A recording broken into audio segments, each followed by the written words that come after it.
Hello and welcome to the very first Hair Bear Reads Reddit. If it goes well, maybe there'll be a second one. Now, if you're anything like me, your memory can work in strange ways. Things that you ought to remember, things that should be easy to remember, you don't.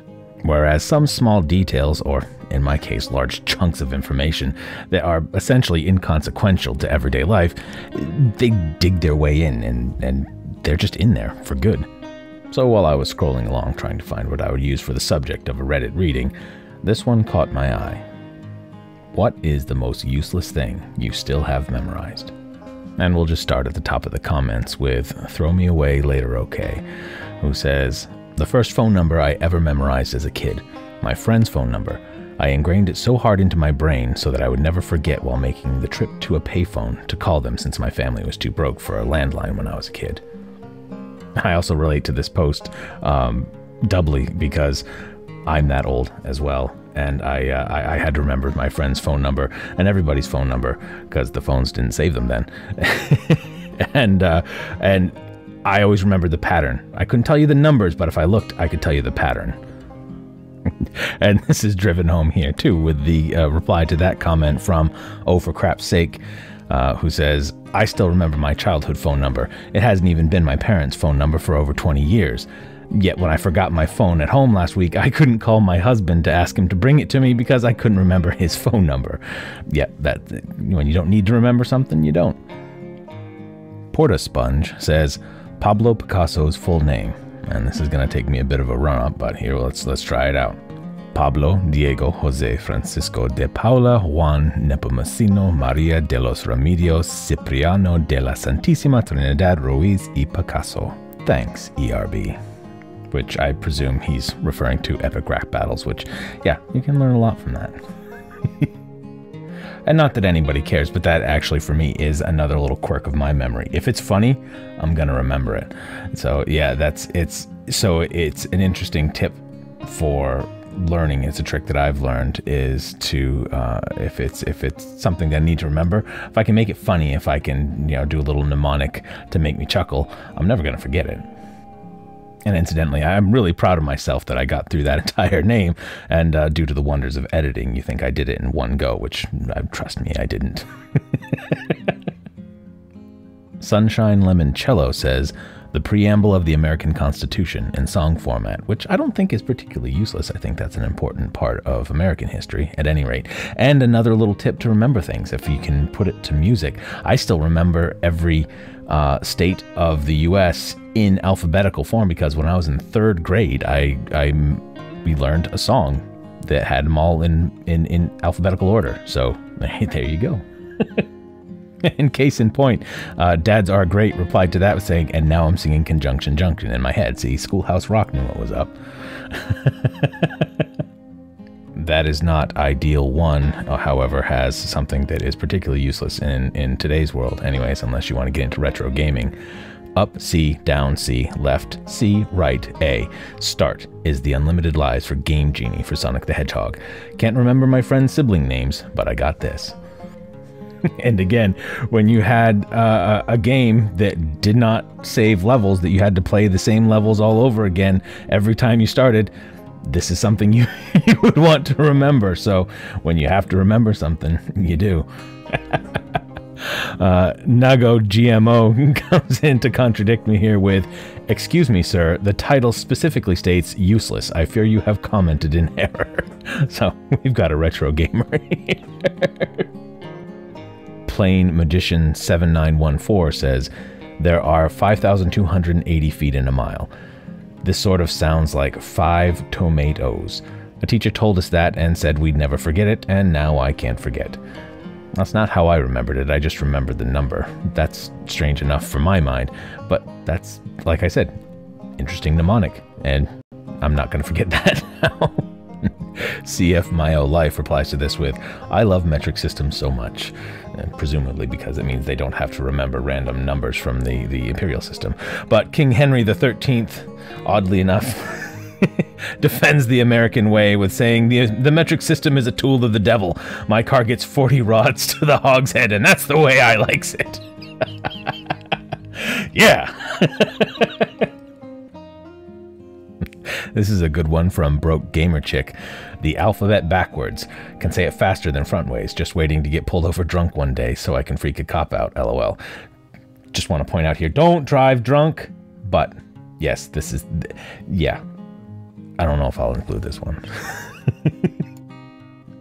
And now we're getting a little into biology here with Kindly Try 7223, who says, mitochondria is the powerhouse of the cell.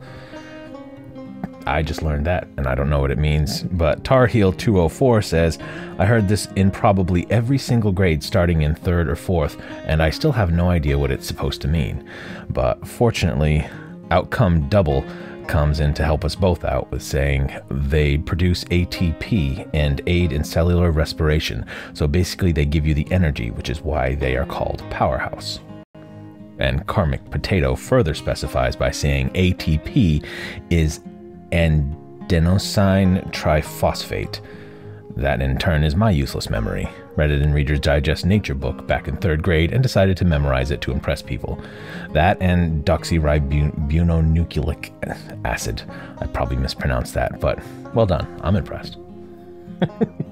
Lord Hamwallet says, you're on a mission to get Nickelodeon magazine. It's packed with celebrity interviews and comics and puzzles and great stuff to collect. But only a real live grown-up can call to order it for you. Of course, you can think of a nice polite way to ask. Nickelodeon magazine, please. Nickelodeon magazine, please. You never know who will pop in, what will pop out, and it's so good you'll eat it all up.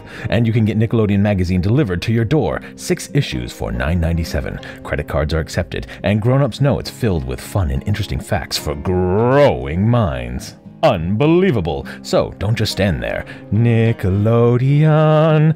And there are lots of ways to show that you really want Nickelodeon magazine. How? Oh, you'll think of something. Nickelodeon magazine, please. Hoo-hoo. Nick. And that was, I presume, of course, a commercial for Nickelodeon magazine. And for all of you out there who were more into Nickelodeon than I was and remember that commercial, I hope my rendition of it was close enough to satisfy you. And we have a literary one here from Kind Sober Fully Dressed, who says, "'Twas Brlig and the slithy toves did gyre and gimble in the wabe. Much harder to type than remember. Bloody autocorrect." And I included this one specifically because this is also one of my favorite poems that I have committed to memory myself. I've got quite a few rattling around up there because I used to memorize poetry to help my short-term memory, which it does help too. And because I just like poetry. And if you do too, check out my poetry playlist where I have a couple of my favorites recorded. And we have Erica Sapphire 13. The most useless thing I have memorized is probably the entire lyrics of the Numa Numa song. You know, Maya he, Maya who, Maya haha. It's not exactly a valuable skill, but it's great for impressing friends at karaoke night. And I relate to this one because I did the same thing. I have no idea what any of it says. Actually, I think I looked up the translation once, and I don't remember it, but I just memorized it phonetically because it was huge when I was in college. Don't judge me. And of course, we'll include Earl Before Swine because he defines the actual name of the song is Dragon's Tea Din Tai, Dragon's Tea Din Tea, and I was never sure how to pronounce that, by Ozone.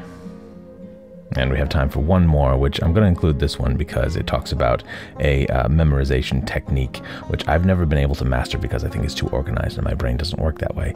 So we have Dearly David, who says, 1. Peanuts. 2. Oil. 3. Gum. 4. Milk. 5. Fish sticks. 6. Cheese. 7. Eggs.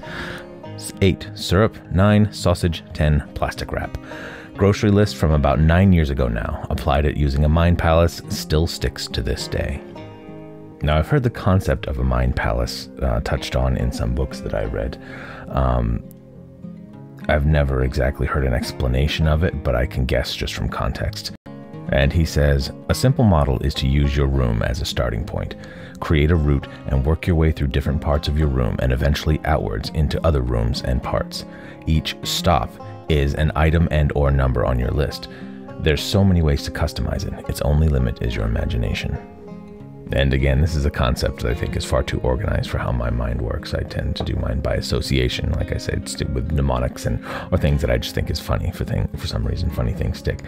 But it would be interesting to try But what about you? What memorization tricks do you use?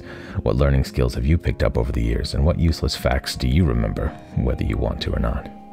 And of course, thank you all for listening to me ramble. If you like this video, make sure you hit like and subscribe to let me know. Leave a message in the comments and let me know what you think. And hopefully I'll see you in the next one. Until then, take care, be good, and bear up.